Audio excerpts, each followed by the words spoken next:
Hey, what's up, guys? It's David Chase Taylor of 911truther.org. Today is March 2nd, 2022. So I entitled this video the Jewkraine Conspiracy 2022 for it's not only designed to thwart World War III, but serve as a public record of Jewish war crimes in respect to the Ukraine-Russian war currently ravaging Europe. So I had my notebook and my cell phone, and I was going to shoot this video, and both of them were stolen this morning because the CIA is desperately trying to prevent this video from being published. So I apologize for the lack of fluency in this video, but I essentially had to recall all this information from my memory, so if you'll bear with me. So basically, breaking news and event suggests that the CIA is going to stage some sort of major false flag related event involving both Ukraine and Russia. This is nothing new. Back on October 16th of 2019, I published 10 reasons why Ukraine is the CIA's secret World War III laboratory. You can find that link to the full report on 911truther.org. But essentially, what's going on in Ukraine has been planned for decades and is finally coming to fruition. So it's imperative to note that the CIA staged the first Russian invasion of Ukraine back on February 20th of 2014, and then they staged the second one on the second Russian invasion of Ukraine on February 24th, 2022. Both happened in the month of February. And both of them share the same numerology, and this is no coincidence because the number 24 equates to letter X, which is international symbol of death. So anyways, all bullshit aside, the reality is that Russia could take over Ukraine in less than a week. So obviously what's going on now is part of a anti-Russian publicity campaign. So the fake invasion is designed to create the subsequent demonization of Russia for the next, that's been going on for a week, to paint Russia in a negative light just prior to false flag attacks or invasions, which are then subsequently blamed on Russia, triggering World War III.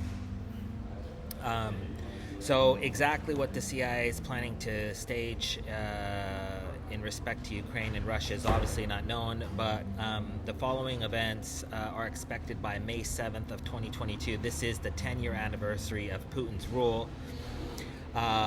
So that's specifically why on January 14th the CIA created this narrative that Russia was going to stage a series of false flag attacks across Ukraine. And so this is basically to place the blame on Russia before the CIA stages the attack. So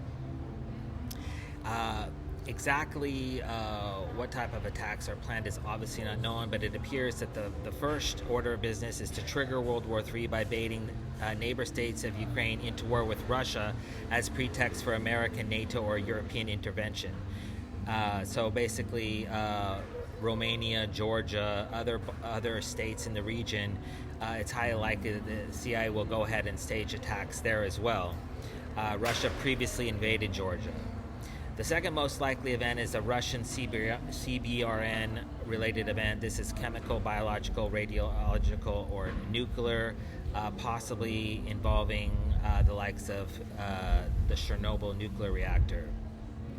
The third most likely event is some sort of Russian cyber attack targeting American, European, or NATO banks, nuclear reactors, missile silos, stock markets.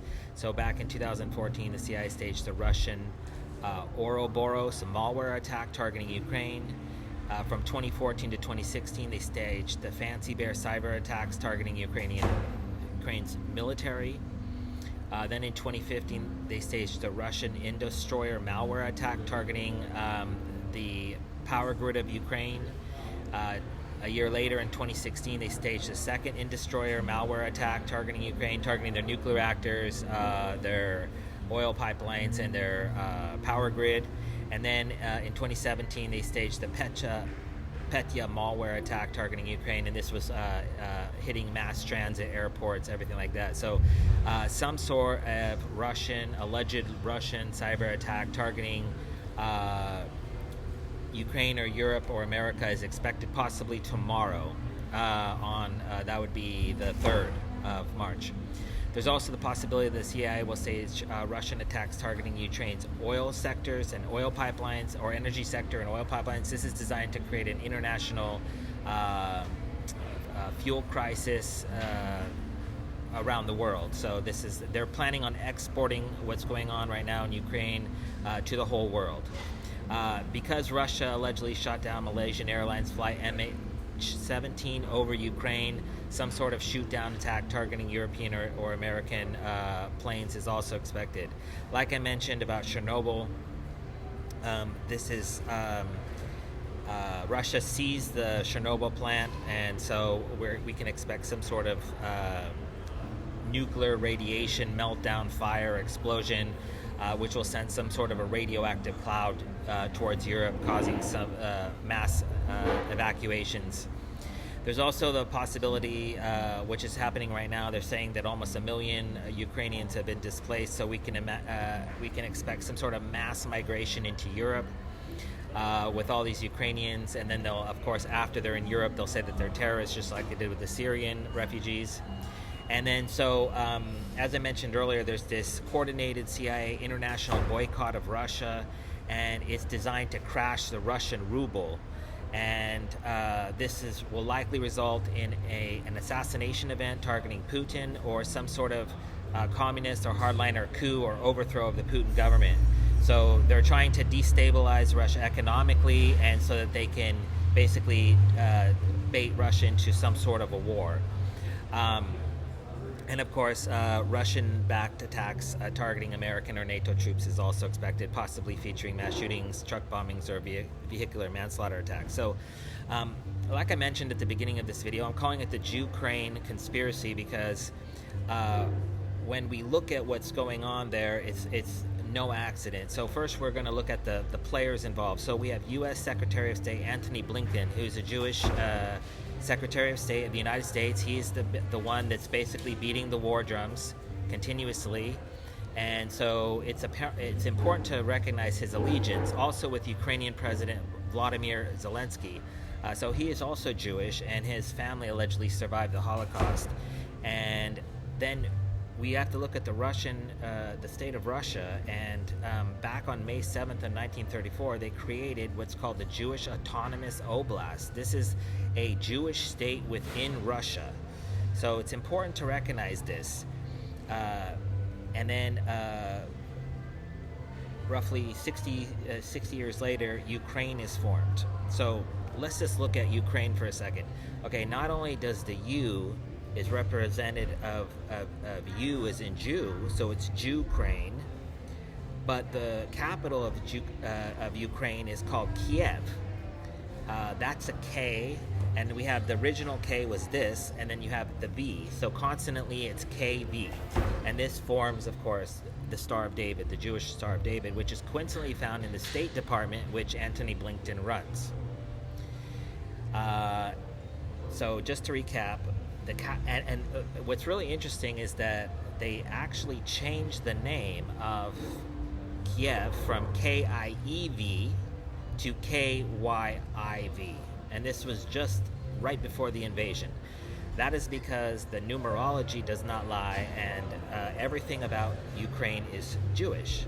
So secondly, the KRN consonantly, this translates in the Roman store to crux, so it's a Jewish cross. That's Ukraine, is the Jewish cross.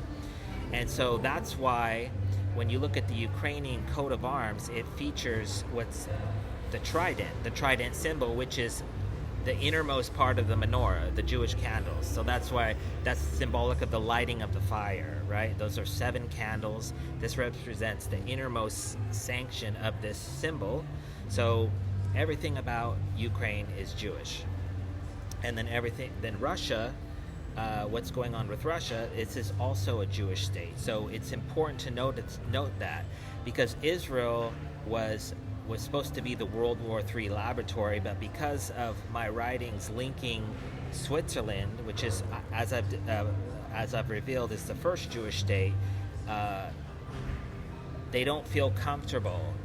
It's not kosher per se, so they don't feel comfortable staging attacks in Israel when it's so closely aligned uh, with the with the CIA in Switzerland, so they feel much more comfortable going with something in Ukraine because they don't feel like it can be tied back to them.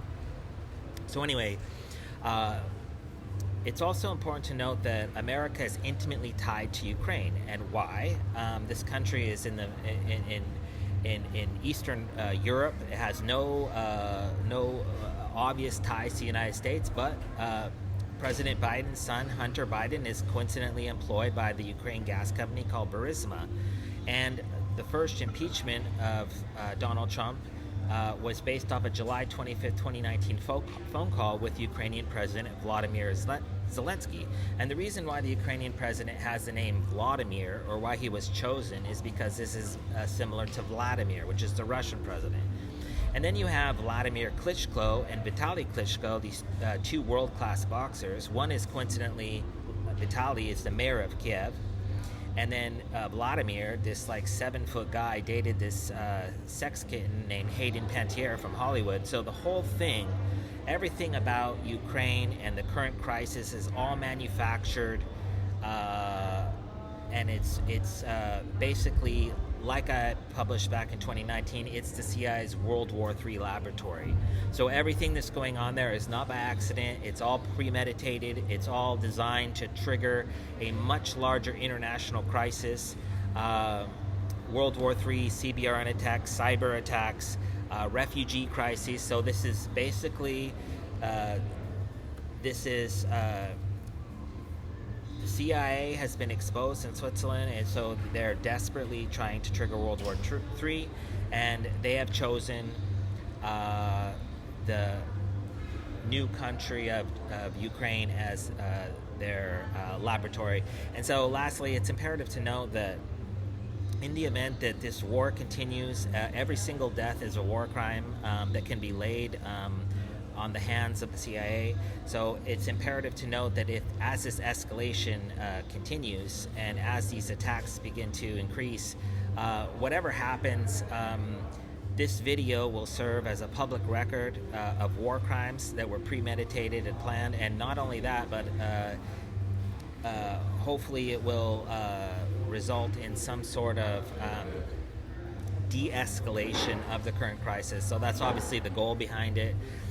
Like I said, I apologize for this video in advance. I had a complete outline all ready to go, but like I said, while I was shopping this morning, somebody stole my cell phone and stole my journal, which had all these notes in it, so I apologize.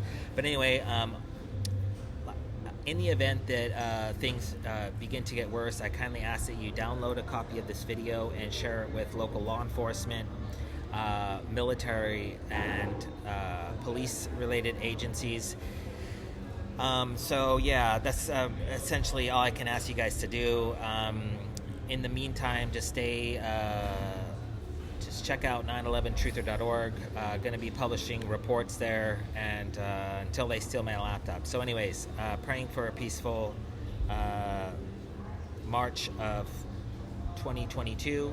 And like I said, this information is essentially kryptonite to the CIA, so obviously the more views, the better. Peace.